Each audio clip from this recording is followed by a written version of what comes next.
નમો જીણાણમ. પદ્મપ્રભુ ભગવાનની જય. તપસ્વી સમ્રાટ આચાર્ય સન્મતિ સાગરજી, આચાર્ય શ્રી સંભવ સાગરજી, આચાર્ય ભગવાન સુનિલ સાગરજીના ચરણોમાં વંદન. ગણની હારિકા પુનિત ચૈતન્યમતી માતાજીના ચરણોમાં વંદન. આ પંચમ કાળમાં બી સાચા સાધુ સંતો હોય છે અને સાચા શ્રાવક પણ હોય છે. જાણે એ વાતને પ્રમાણિત કરવા માટે જ કે સાધુ સેવાથી શું ઉત્કૃષ્ટ ફળ મળે છે, એ વાતને સિદ્ધ કરવા માટે જ આપનો જન્મ થયો હતો. દાહોદની ધર્મનગરીની વાત હોય ને એમાં સાધુઓને વિહાર કરાવવાની વાત હોય તો ચોક્કસપણે આહાર હોય કે કોઈ બી વ્યવસ્થા હોય, એક નામ, એક ચહેરો આંખોની સામે આવી જ જાય. તન મન ધનથી સમસ્ત જીવન જેને સાધુ સેવામાં સમર્પિત કર્યું, જ્યાં કોઈ ના પહોંચી શકે અને જરૂર હોય તો ત્યાં સુશ્રાવક હિતેશ સરૈયા હોય જ હોય. એમના જીવનમાં આચાર્ય ભગવાન સંભવ સાગરજી, આરિકા માતાજી, પુનિત ચૈતન્યમતી માતાજીનો આશીર્વાદ તો રહ્યો જ, પણ આપનું વિશેષ સમર્પણ આચાર્ય ભગવાન સુનિલ સાગરજી માટે પણ રહ્યું.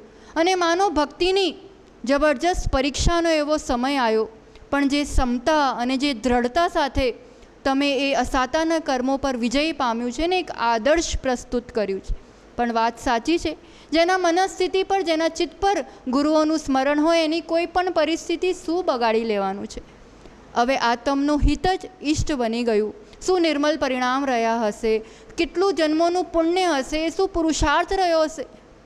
એક તો સિદ્ધોની ભૂમિ સમ્મેત શિખરજી, મહાન આચાર્યોનું, આટલા મુનિઓનું ચતુર્વિધ સંઘનું સાનિધ્ય, એમાં આ કમજોર તનને ના જોઈને એક મજબૂત મન સાથે સર્વસ્વ ત્યાગ કરીને દિગંબરી દીક્ષા મુનિશ્રી સિદ્ધ સાગરની પર્યાય અને અત્યંત સાક્ષી ભાવે ઉત્કૃષ્ટ સમાધિ સાધીને આ અવિનાશી આત્માએ ઉર્ધ્વ ગમન કર્યું, દેહનું પરિવર્તન કર્યું.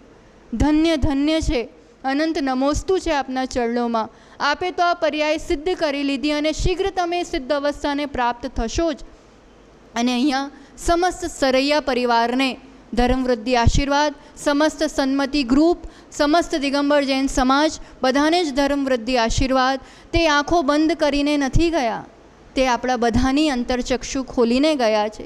જ્યાં સંયોગ હોય ત્યાં વિયોગ હોય જ છે, જ્યાં આગમન હોય ત્યાં ગમન હોય જ, પણ વિરલા હોય છે જે હંમેશા વિહાર કરાવવાવાળા આ રીતે વિહાર અને ગમન કરીને જાય. આપણા બધા આનાથી પ્રેરણા લઈએ, ધર્મની સાધના અને ભાવના વર્ધમાન થાય, એ જ મંગળ ભાવના સાથે સમાધિ રસ્તો મંગલ આશીર્વાદ.